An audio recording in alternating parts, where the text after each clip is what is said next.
दवाई के साथ वो एंटीबायोटिक्स क्यों जरूरी है?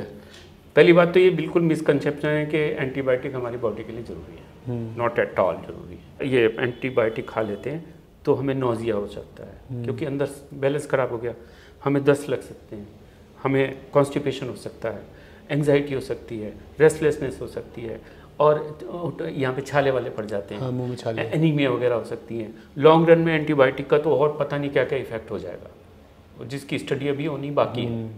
तो ये सब चीज़ें होती हैं और बच्चा जो है ना ग्रोथ करनी बंद हो जाती है, नेचुरल ग्रोथ रुक जाती है। कई लोग कहते हैं कि एंटीबायोटिक्स के साथ कुछ परहेज भी करना पड़ता है खाने पीने का, या कोई डेयरी प्रोडक्ट कोई लोग मना करते हैं। तो अगर कोई एंटीबायोटिक्स खा रहा है तो खान पान का किस तरह से ध्यान रखे, और क्या एंटीबायोटिक्स के साथ दूध पिया जा सकता है? सर, कितने टाइम तक फिर एंटीबायोटिक्स लेना ठीक रहता है और कितनी क्वांटिटी में? नमस्कार दोस्तों, मैं हूं हिमांशु भट्ट। जब भी हम किसी बीमारी के बाद डॉक्टर के पास जाते हैं तो डॉक्टर हमें दवाइयों के साथ एंटीबायोटिक्स देते हैं और हम बड़े मज़े से इन एंटीबायोटिक्स को खा भी लेते हैं। वैसे तो इन एंटीबायोटिक्स का हमारी बॉडी पर पॉजिटिव इम्पैक्ट भी पड़ता है, लेकिन नुकसान भी बहुत बड़े लेवल पर देकर जाती है। और कई बार तो बीमारियां इतनी गंभीर हो जाती हैं एंटीबायोटिक्स से कि आप कंफ्यूज हो जाएंगे कि कौन सी बीमारी किस चीज़ से हुई, कब हुई और इसका सॉल्यूशन कैसे मिले। इसलिए दी हेल्थ शो की आज की इस वीडियो में हम डॉक्टर विजय वर्मा जी से जानेंगे कि एंटीबायोटिक्स क्या है, कितनी खाई जाए, कौन से ऑर्गन को कब और कितना डैमेज करती है और कितने टाइम तक एंटीबायोटिक्स खानी चाहिए। सर, आपको मेरा प्रणाम। Thank you very much. Sir, antibiotics तो हर डॉक्टर देते हैं। अब मैं ये नहीं कहूँगा कि एंटीबायोटिक्स गलत है, ज़रूरी भी है, लेकिन पहले ये जानना चाहता हूँ कि एंटीबायोटिक्स होती क्या है? यस, बहुत। तो ये इस समय की वर्ल्ड की सबसे बड़ी समस्या एंटीबायोटिक रेजिस्टेंस है। वो मैं बताऊंगा, पहले बताता हूँ एंटीबायोटिक है क्या। तो एंटीबायोटिक का मतलब क्या है, वर्ड के अंदर ही मीनिंग छुपा हुआ है। Antibiotics, anti against, biotics, bio को लाइफ कहते हैं, बायोलॉजी। ओके। तो बायोटिक्स बैक्टीरिया। तो उन जीवन को मारने का जो एक हमारे पास हथियार है, केमिकल, उसको एंटीबायोटिक कहते हैं। मतलब जो हमारे पेट के अंदर बैक्टीरियाज हैं, पेट में हो, हमारे ब्लड में घूम रहे हो, सेप्टिसीमिया हो, ब्रेन के अंदर इन्फेक्शन हो गया हो, लंग्स में हो गया हो, निमोनिया हो गया हो, यूटीआई हो गया हो, इंटेस्टाइन में हो गया हो, कहीं फोड़े फुंसी हो गया हो, हर जगह ये बैक्टीरिया एक अपनी जड़ जमा लेते हैं। उसको मारने के लिए जो भी चीज़ इस्तेमाल करते हैं उसको एंटीबायोटिक कहते हैं। अब ये एंटीबायोटिक की शुरुआत में थोड़ा सा और बता दूँ, इसकी शुरुआत हुई थी 1928 में। ओके। अलेक्जेंडर फ्लेमिंग, इन्होंने एक फफूंद होती है पेनिसिलिन, वो फफूंद के अंदर से एक ऐसा तत्व निकाला जिसका नाम था पेनिसिलिन। तो पहली बार ऐसा हुआ कि वो पेनिसिलिन निकाल के जब इस्तेमाल की गई तो उस समय यूएसए में 1928 की बात है, ये खोज हुई थी। तो वहाँ पे जो एडल्ट पॉपुलेशन थी उनको एक बीमारी हो जाती थी, सिफिलिस, यौन रोग। उसमें घाव हो जाते थे यौन अंग पे और उससे पूरी बॉडी ख़त्म हो जाती थी। वो बड़ी ख़राब बीमारी होती थी। उसमें बहुत अच्छा इफेक्ट आया इसका। उसके बाद इसकी जो इस्तेमाल की गई थी 1942 में, तो सन 1942 से ये एंटीबायोटिक की पहली शुरुआत थी। अच्छा। उसके बाद कई सारी एंटीबायोटिक हुई, आप पूछोगे तो मैं नाम बता दूंगा।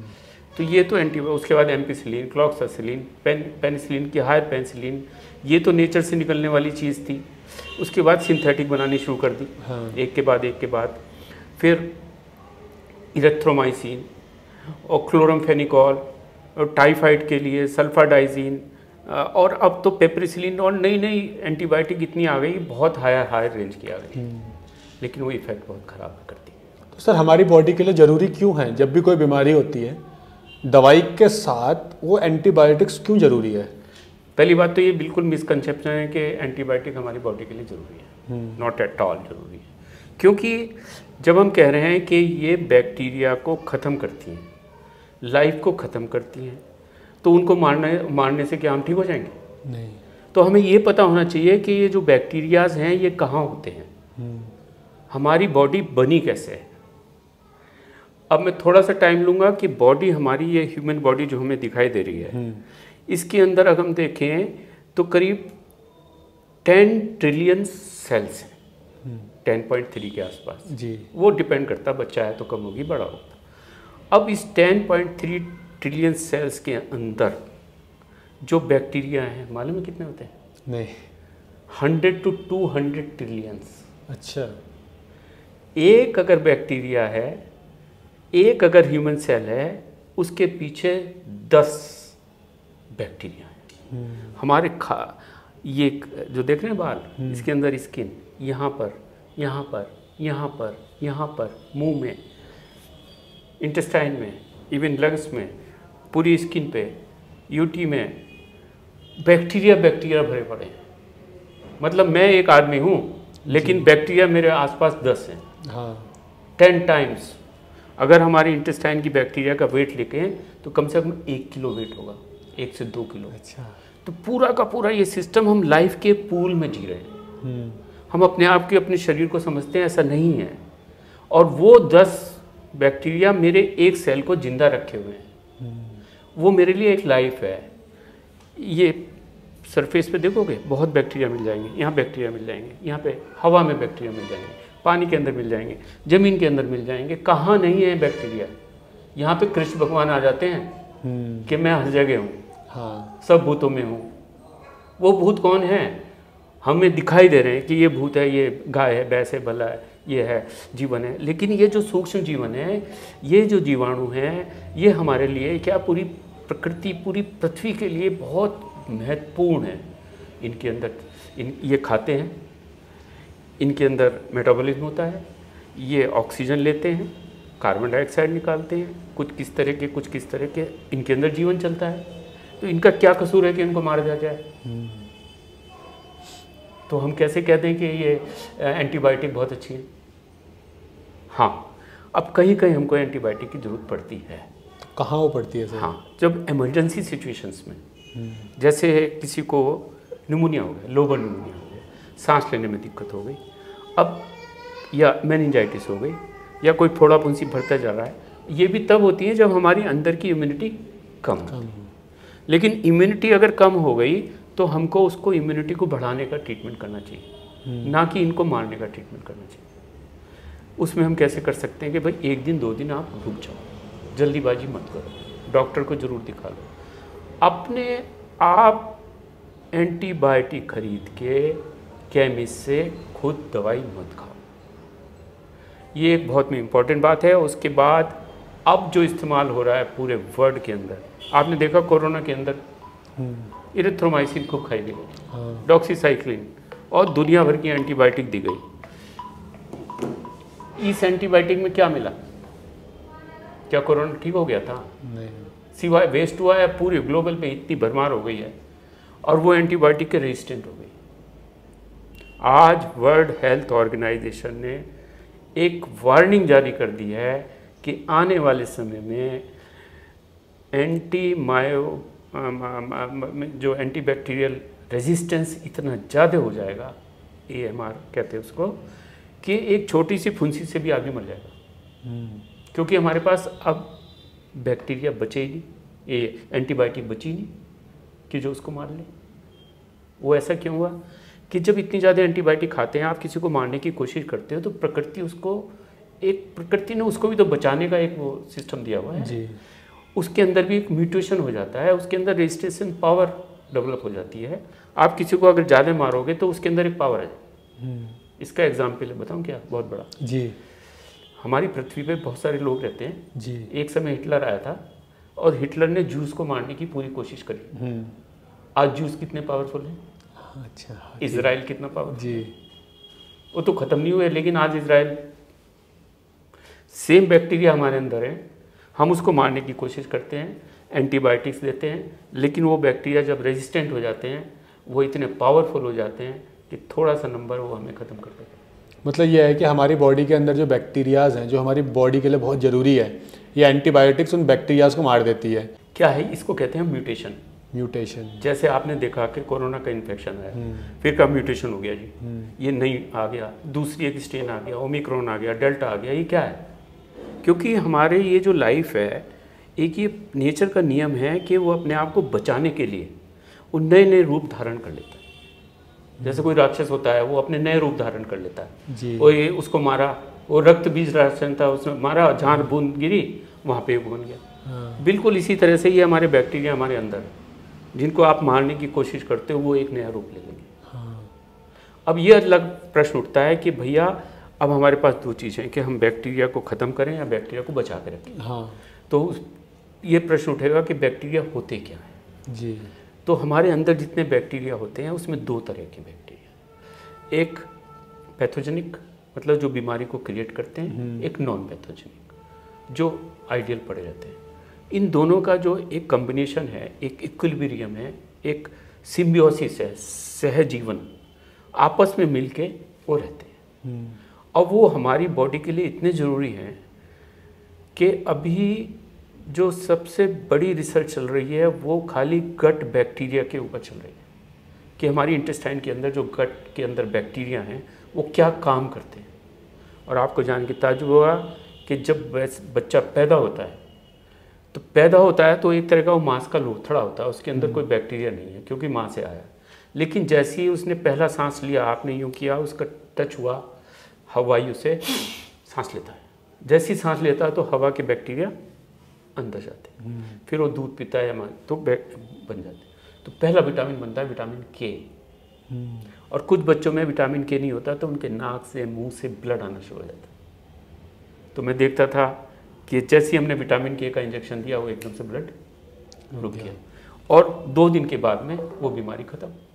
क्योंकि अगर वो बैक्टीरिया अपने आप ही हो जाते हैं, अपने आप ही बैक्टीरिया जब डेवलप कर लेंगे, 24 घंटे 48 घंटे में बैक्टीरिया डेवलप कर लेते हैं तो विटामिन के बन जाता है।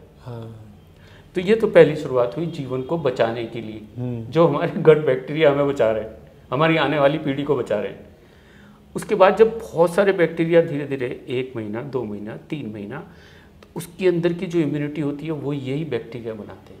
हम जो खाते हैं, जो हमारे गट के अंदर बैक्टीरिया होते हैं, वही उसको मॉडिफाइड करके ट्राइग्लिसराइड बनाते हैं।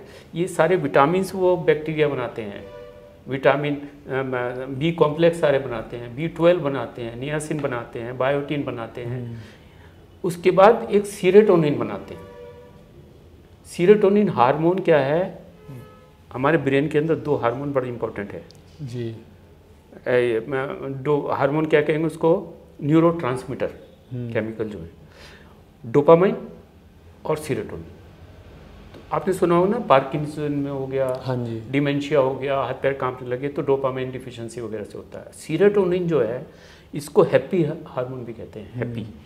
तो ये क्या करता है कि इसका 95% जो सीरोटोनिन है वो हमारे गट में बनता है और ये ब्लड में जाके हमारी एंग्जाइटी को ख़त्म कर देता है, स्ट्रेस को ख़त्म करता है, हमें नींद बढ़िया आती है, हमारी पेरिस्टेटिक एक्टिविटी अच्छी होती है, हमारा हार्ट ठीक होने लगता है, हमारा digestion, muscles, everything. Serotonin happy hormone बनता कहाँ है? पेट में।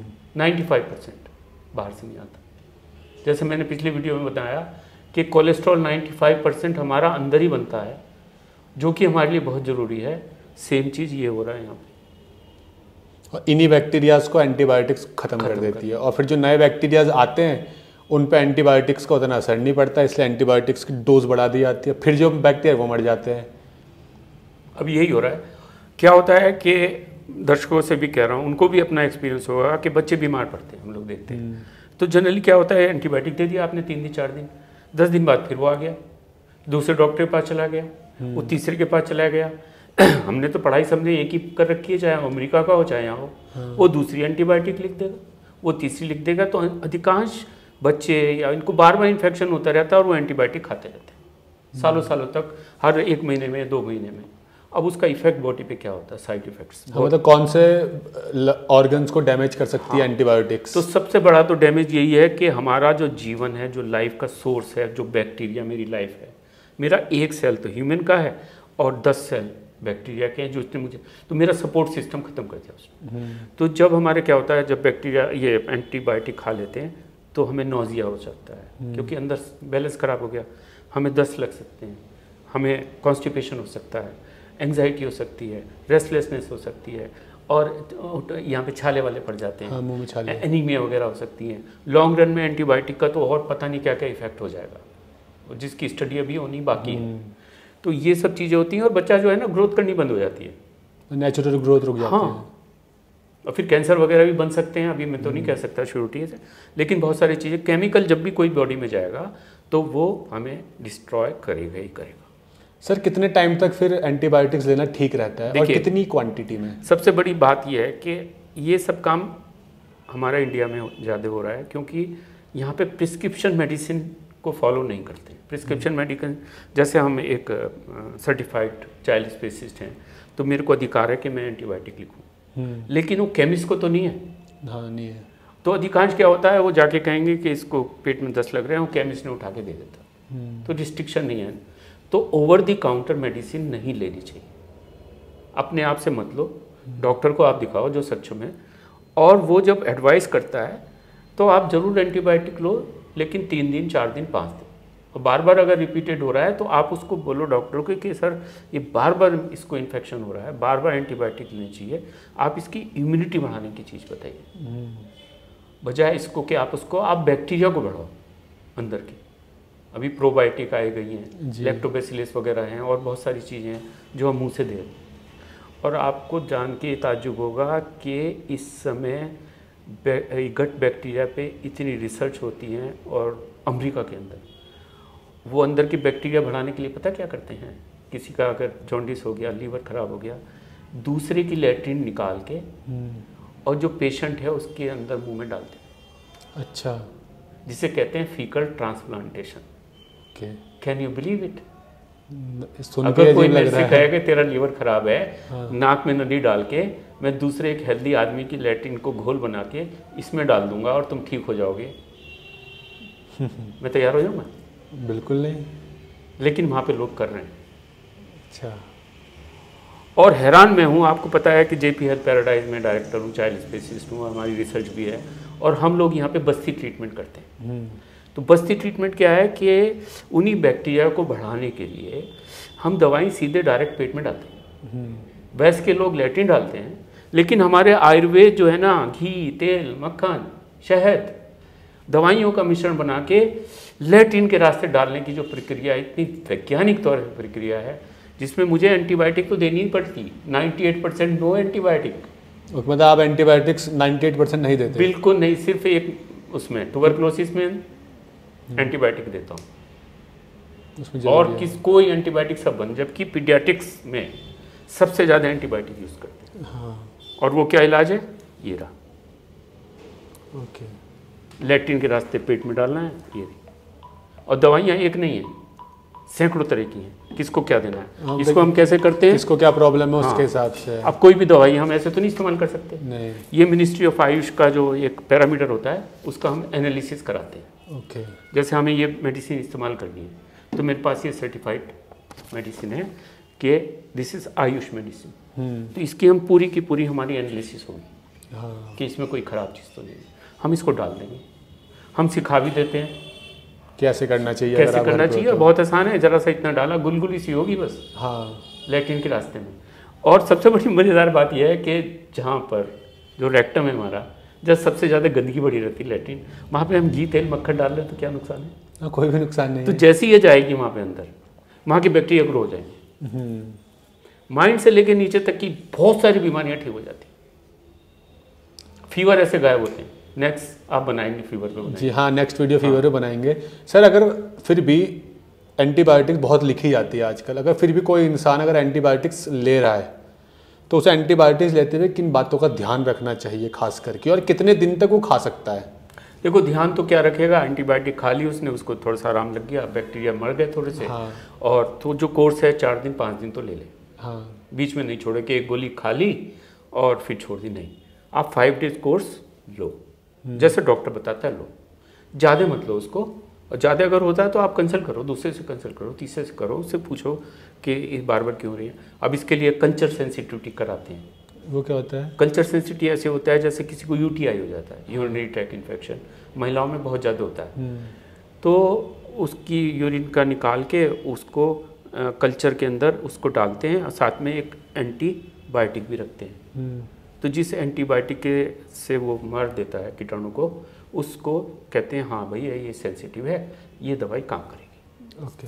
तो उस दवाई को चूज़ करके फिर वो दवाई देते हैं। किसी को फोड़ा फुंसी भी हो जाए या भी हो गए तो उसके यहाँ से निकाला, उसको अलग से ग्रो करा लिया, साथ में एंटीबायोटिक रख दी उसमें, उससे देखा इससे मर गए, कई सारी रख दी एंटीबायोटिक, एम्पिसिलिन, कॉकरेलिन, ये सब, और जिससे देखा कि ज़्यादा मर रहे उसको इस्तेमाल करें। तो वो कल्चर सेंसिटिव, लेकिन उसके बजाय डॉक्टर तो जनरली अब इतनी ओपीडी वगैरह में होता है तो उठाया लिख दिया डायरेक्ट, तो डायरेक्ट लिख दिया। और ओवर प्रिस्क्रिप्शन भी बहुत है। हाँ, तो मैं तो ये भी कहूँगा कि ज़्यादा नहीं लिखनी चाहिए। हाँ, एक मैं ज़रूर आपसे ये करूँगा कि कोई भी बीमारी होती है तो बीमारी के लिए हमारे अंदर इम्यूनिटी है, हमारे अंदर एक जीवन की रक्षा प्रणाली है। आप कम से कम 2 दिन इंतजार करो, 2 या 3 दिन आप इंतजार करो। बुखार हो रहा है, थोड़ा होने दो, अगली बार फीवर भी होना ही। फीवर इज़ वेरी गुड, क्योंकि वो भी बैक्टीरिया को मार देगा। हाँ, वो गर्म होगा, बैक्टीरिया मार देगा। तो उसके बाद 3 दिन में इम्यूनिटी बढ़ती है हमारी बॉडी की, हमारी बॉडी के खुद के सेल उसको मारना शुरू कर देते हैं। 3 दिन के बाद अगर आपको ज़रूरत पड़ती है तो आप एंटीबायोटिक लें। सर, कई लोग कहते हैं कि एंटीबायोटिक्स के साथ कुछ परहेज भी करना पड़ता है खाने पीने का, या कोई डेयरी प्रोडक्ट कोई लोग मना करते हैं। तो अगर कोई एंटीबायोटिक्स खा रहा है तो खान पान का किस तरह से ध्यान रखे, और क्या एंटीबायोटिक्स के साथ दूध पिया जा सकता है? देखिए, पहले क्या होता था, मुझे तो कितने सीनियर हो चुका हूँ, तो हम लोग जब पढ़ते थे तो जिस समय जैसे बीमारी हुई तो खाना बंद कर देते थे टोटल, बस बार्ले वाटर दे दिया, जौ का पानी। तो बुखार आया तो उसी से, अब भी देखा भी आपने, फास्टिंग से इम्प्रूवमेंट आता है। तो एक तो खाना कम से कम खाएं, शुगर बिल्कुल ना लें, मीठा, और दूध लेना है तो उसके अंदर हल्दी वगैरह उबाल दो। बाकी आयुर्वेद में जैसे गिलोय है, नीम है, इस तरह की जो चीज़ें हैं, कटु, ये हमारे को फीवर को डाउन करती हैं। हाँ, ये फीवर के लिए अच्छी हैं। काढ़े भी बढ़ते रहते हैं, जैसे नारियल पानी। नारियल पानी थोड़ा मधुर हो गया, लेकिन जो काढ़े हैं, जो तिक्त हैं, जो कटु हैं, वो बुखार को कम करती है। तो सिस्टम बहुत अच्छा है हमारे आयुर्वेद में। उसके साथ जरूरत पड़े तो आयुर्वेद ये लो, एलोपैथी भी लो। और जैसे किसी को निमोनिया हो गया, सांस लेने में दिक्कत है, तो हम इंट्रावेनस भी देते हैं एंटीबायोटिक। मेनिंजाइटिस हो गई, अगर ब्रेन के अंदर पहुंच गया, इंट्रावेनस देते हैं। सेप्टिसीमिया हो गया, लाइफ सेविंग है, तो लाइफ सेविंग मेडिसिन है। अब ये दुधारी तलवार है। हाँ, तो ये उसी के द्वारा चलवानी चाहिए जो एक्सपर्ट हो। और ज़्यादा टाइम तक भी ना खाएं, अगर जितना भी खा रहे हैं तो डॉक्टर की सलाह से ही खाएं, अपने आप डॉक्टर ना बने। धन्यवाद। लेकिन इसके साथ में सब ये समझें कि आप बढ़िया काम कर रहे हैं जी, बहुत अच्छा मेडिकल चैनल आपका, ये हेल्थ का चैनल बन रहा है, तो इससे नॉलेज लें। आप नॉलेज लेके खुद भी एक्सप्लोर करें, जो हम लोग कह रहे हैं उस पर क्वेश्चन मार्क भी करें कि ऐसा कैसे, हाँ, ये ऐसा कैसे है। क्योंकि अगर आपको नॉलेज चाहिए तो आप जब तक क्वेश्चन नहीं करोगे, आप मुझे प्रूव करो कि यार तुम गलत क्या, तो आपकी नॉलेज बढ़ेगी। हाँ, ये बात तो है, मेरी भी बढ़ेगी जी। तो इसलिए मैं आपसे कहना चाह रहा हूँ आपके माध्यम से कि सभी लोग अंधाधुंध दवाई ना खाएं। शरीर आपका है, जिम्मेदारी आपकी है। हेल्थ को अपने हाथ में लो, किसी दूसरे के हाथ में मत दो जी। दूसरे के हाथ में देने का मतलब है उसके गुलाम। तो गुलामी से मुक्ति पाओ, आज़ाद हो जाओ और दिमाग का इस्तेमाल करो। धन्यवाद सर आपका कि हाँ, आपने हमें एंटीबायोटिक्स के बारे में इतनी इंपॉर्टेंट इन्फॉर्मेशन दी।